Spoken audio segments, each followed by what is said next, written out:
Дали нашата јавност реагира доволно бурно на загадувањето во Македонија? Прашање е сега. Дали знаеме дека годишно околу 4000 луѓе само во Скопје умираат директно од загадувањето, од болести нели предизвикани од тоа загадување? Дали политичките влијанија врз одредени невладини организации доведуваат до зелено-црвен ефект во нивната реакција, односно кога нивната гарнитура е во опозиција, силно притискаат нели со медиумски кампањи против загадувањето, сечењето на дрвата, испуштањето на јаловина, а потоа наменски замолкнуваат нели кога условно нивната партија на власт. Интересно, но за водите никој од нив одамна ни да бекне. Пијат флаширана, а се тушираат со газирана. Имено, Законот за води наложува индустриските отпадни води да се пречистуваат пред испуштање, нели тоа е закон, тоа мора да се почитува, точка, крај, нема мрдање, нема трте-мрте. Инаку следуваат санкции. Во реалноста секојдневно имаме еколошки инциденти од хемикалии во реките и фабриките без пречистителни станици, за кои инспекцијската служба не ни помислува на посета. Дури 99,7% од непрочистените отпадни води од индустријата и рударството завршуваат директно во реките и водотеците. Прилично гадно и смрдено, корне труе смрди. Па доволно е само да прошетате покрај Вардар неподалеку и не ви е потребна ни хемиска анализа, се ќе сватите. Дали сме се запрашале некогаш зошто сме толку негрижливи, зошто буквално си ги уништуваме националните богатства и водите од кои треба и да пиеме. А имаме толкаво Министерство за животна средина и просторно планирање, а имаме и подписници. И подписници сме на сите конвенции и договори со кои се налага кандидатскиот статус во ЕУ. Подпишале и си ставиле министер, нели? Обично тоа е од ДУИ, а тие министрите од ДУИ обично се незаинтересирани за загадувањето, тоест тие се заинтересирани за загадувањето, ама како заланскиот снег. Мислам дека конкретниот тип министер кој што е во тоа министерство не ни знае ниту македонски да зборува, не па за загадувањето да се интересира. Не се. Здравствени проблеми кај населението се јавуваат секојдневно. И тоа е нормално, бидејќи годишно во нашите реки и водотеци се испуштаат 110 милиони кубни метри отпадни води, што е отприлика двојно повеќе од водите што ги имаат вештачките езера во државата. Ви се верували колку сме недоквакани?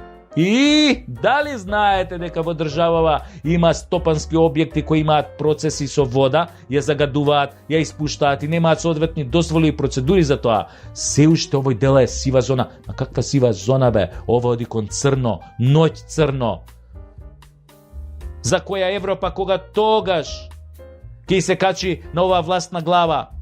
Оно исто министерство што го споменав горе во периодот од 2012 до 2019 година издало околу 800 дозволи, а од нив само 80 се за испуштање на вода. Гледате ли колку е тоа несразмерно, народски кажано, во сферата на загадувањето? Мислам, поточно во сферата на загадувањето на водите владее класичен пашибозук. Многу од загадувачите немаат интегрирани дозволи кои со уредба се уредени и вршат поделба на големи загадувачи, нели?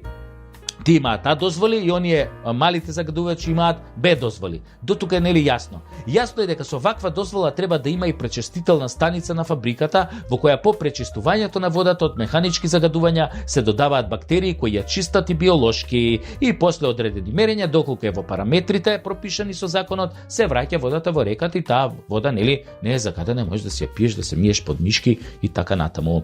И сите сега ќе кажат, што си се фатил за водите? Не ова стендап, ај критикувај во свој стил.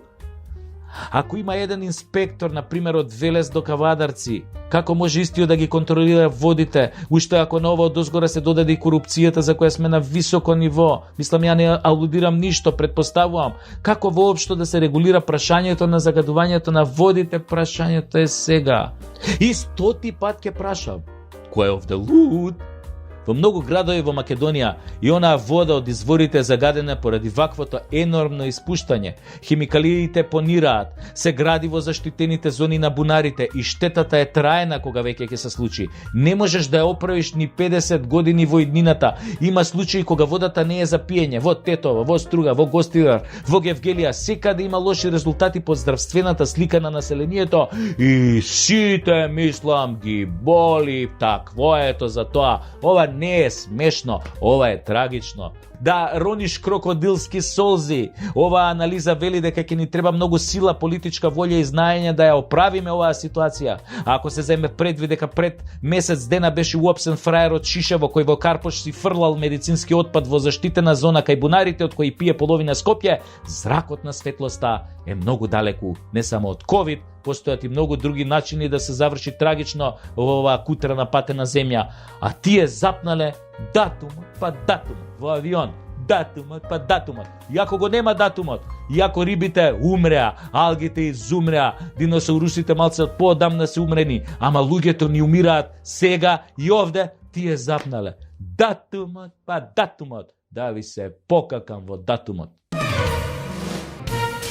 Тоа е се за вечерва, народе. Јас сум целиот намовнат затоа што ќе повторам, Европското првенство ни се насмевнува и сигурен сум дека победата ќе струи низ вените на нашите најдобри репрезентативци. А вие сега одете право на спиење, ако можете да заспиете, нели, после ваков адреналин. А ако сепак ви успее да заспиете, сонувајте ја Македонија онака како што ја замислувате, победнички.